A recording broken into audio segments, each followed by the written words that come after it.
અંકલેશ્વર જૂના દીવા ગામે મકાન બંધ કરી સંબંધીને મળવા જતા બંધ મકાનને નિશાન બનાવી તસ્કરો સોનાના દાગીના લઈ પલાયલ થઈ જતા અંકલેશ્વર શહેર એ ડિવિઝન પોલીસ મથકે ફરિયાદ નોંધવામાં આવી। અંકલેશ્વર તાલુકાના જૂના દીવા ગામ ખાતે રહેતા રઝિયા બાનુ તાજી છેલ્લા 1 મહિનાથી અન્યત્ર રહેતા હતા।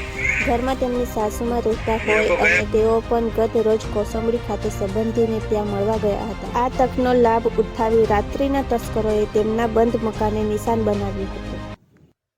શું નામ છે આપનું બેન? હું રઝિયા સાજી અને અમે છેલ્લા 1 મહિનાથી ઘરે ના હતા ને રાતે ચોરોએ ઘરને નિશાન બનાવ્યું ને ચોરી કરી ને દાગીના લઈને ફરાર થઈ ગયા। કેટલી માલમત્તાની ચોરી થઈ છે? એમાં મારી નણંદનો એક 5 તોલાનો સેટ હતો, મારી સાસુનો એક 4 તોલાનો સેટ, બ્રાસલેટ ને વીંટી હતી। પોલીસ ફરિયાદ કરી છે? અમે પોલીસ ફરિયાદ કરી છે। પોલીસ આવીને ગઈ? હા, પોલીસ આવીને ગઈ છે। શું નામ તમારું? હસમુખભાઈ પટેલ। શું બનાવ બન્યો હતો? બધા જમવા ગયા હતા, અહીંયા બધા રબડીનું બધું થયું હતું, રબડી ખાધી એમાં બધાને આવું થયું। ક્યાં જમવાનું હતું?